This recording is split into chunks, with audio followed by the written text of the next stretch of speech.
कवनो बहाना नहीं चली चतुराई, जेह दिन डोलिया पिया हो घर जाई, जेह दिन डोलिया पिया हो घर जाई। पिया घर जाई सजन घर जाई, जेह दिन डोलिया पिया हो घर जाई, जेह दिन डोलिया पिया हो घर जाई। विधि के विधान सखी केहू न मिटावे, केहू न मिटावे हो केहू न मिटावे, बिन धड़कन जिंदगी संग ही बितावे, बिन धड़कन जिंदगी संग ही बितावे।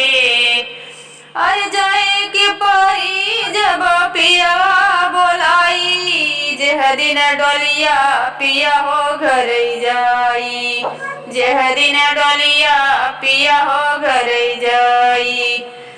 अरे कवनो बहाना नहीं चली चतुराई, जेह दिन डोलिया सजना घर जाई, जेह दिन डोलिया सजना घर जाई। भरी भरी बगिया उजाड़ कैके जईबू, भरी भरी बगिया उजाड़ कैके जईबू, फिर से नैहर माला लौट के नहीं अईबू, फिर से नैहर में लौट के नहीं अईबू। अरे वही दिन सब ही की आई रोआई, जेह दिन डोलिया पिया के घर जाई, जेह दिन डोलिया सजना घर जाई, सजना घर जाई, सजना घर जाई, जेह दिन डोलिया पिया के घर जाई, जेह दिन डोलिया पिया के घर जाई। कवना बहाना नहीं चली चतुराई, जेह दिन डोलिया सजना घर जाई, जेह दिन डोलिया सजना घर जाई।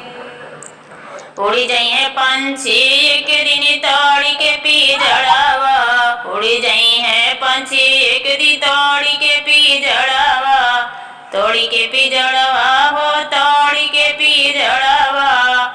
भाई बाबू के तना लगई है गोहरवा, माई बाबू के तना लगई है गोहरवा।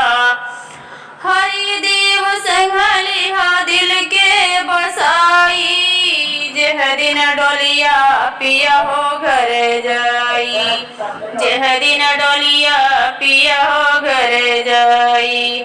पिया घर जाई सजना घर जाई, जेह दिन डोलिया पिया हो घर जाई, जेह दिन डोलिया सजना घर जाई।